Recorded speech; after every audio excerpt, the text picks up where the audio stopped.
एक बार बाबा साहब स्कूल जा रहे थे तो रास्ते में वर्षा होने लगी, तो एक माता जी थी, उनके छज्जे में वर्षा से बचने के लिए खड़े हो गए।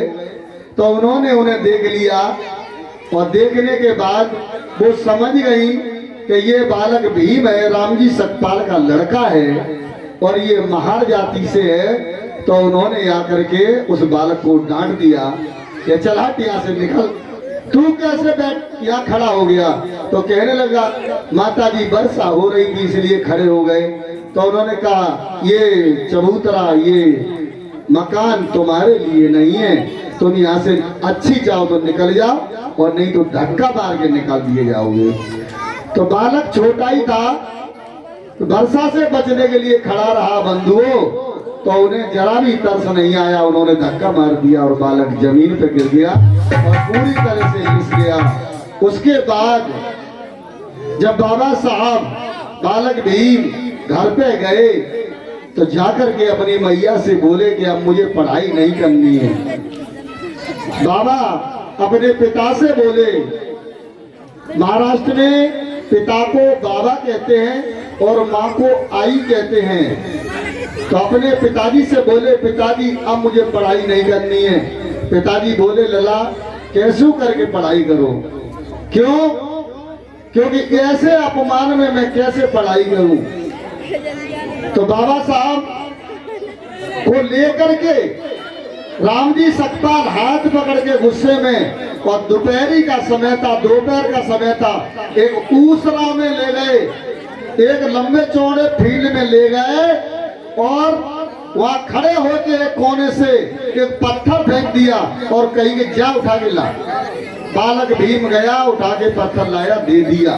फिर दूसरे कोने पे गए, वहां से एक पत्थर फेंक दिया और कहा जा उठा के ला। बालक वहां से भी उठा के ले आया। तीसरे कोने पे गए और चौथे कोने पे गए तो बालक कहने लगा पिताजी ये क्या कर रहे हो आप?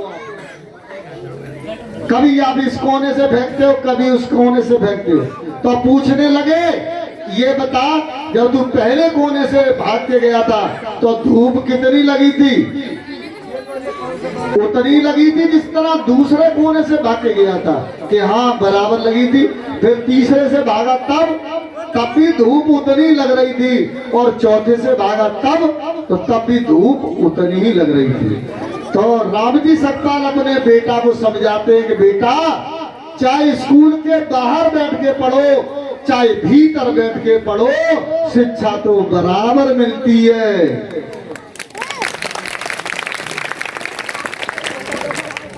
आप सोचिए अगर आप लोग होते तो मास्टर पे लाठी लेके पहुंच जाते, है ना। तो राम जी सतपाल ने अपने बेटे को ऐसे समझाया और वो बालक आगे चल के आप लोग सब जानते ही हैं। और इतना ही नहीं, मैं आप सभा में जितने भी पंडाल में बैठे विद्वान हो आपको बता दूं, बाबा साहब ने कभी किसी एक जाति के लिए कोई काम नहीं किया, लेकिन कुछ चतुर चालाक लोगों ने उनको एक जाति का बना दिया। बाबा साहब ने संविधान लिखा तो भारत की सभी जाति की महिलाओं को बराबर का अधिकार दिया है। कभी उन्होंने ये नहीं सोचा कि ये दलितों की है, वैश्य शूद्र ब्राह्मण, ऐसा कुछ नहीं। यानी चारों वर्ण की महिलाओं के लिए बाबा साहब ने बराबर का अधिकार दिया है। याद नहीं हमारी माताओं बहनों को, हमारे भैया लोग भी नहीं बताते हैं। बाबा साहब ने पूरी जिंदगी अपमान झेला, लेकिन अपनी कलम से एक शब्द भी संविधान के अंदर ऐसा नहीं लिखा जिससे किसी का कोई अहित हो जाए। ऐसे थे हमारे परम पूज्य बोधिसत्व बाबा साहब डॉक्टर भीमराव अम्बेडकर जी। और एक बात और होती है, लोग कहा करते हैं, आप लोग भी कहते हैं कि सच्चाई छिप नहीं सकती है, सच्चाई छिप नहीं सकती है, सच्चाई हार नहीं सकती है, कभी नहीं हार सकती है, परेशान हो सकती है सिर्फ। तो बाबा साहब सच्चाई के मार्ग पे चले परेशानियां झेली और आज आप लोग देख रहे हैं कि विश्व के अंदर भारत छोड़ो, भारत तो किसी में नहीं है। हम अपने को कहें कि हम भारतवासी बहुत आगे हैं, कुछ नहीं, आप आगे कतई नहीं हो। यहाँ का अमीर से अमीर व्यक्ति और फॉरेन कंट्री में चले जाइए, वहां के मजदूर के बराबर नहीं है। आपको बता दूं, वहां पर मजदूरी करने वाला भी 10-15 लाख की गाड़ी से चलता है, अंदाजा लगाओ। बाबा साहब ने विदेशों में जो नियम थे, जो कायदा कानून थे, वो परखे और आप लोगों को, माता बहनों और बेटियों, आप लोगों को बराबर का अधिकार क्यों दिया? क्योंकि बाबा साहब ने शुरू से इस बात को झेला कि महिलाएं हमेशा प्रताड़ित होती रही हैं। आप लोग खुश होती हैं, आपकी बुराई कोई करे तो खुश होती है, ताली बजाती हैं। आप लोग अगर आपकी बुराई हो रही तो आप ताली बजाती हैं।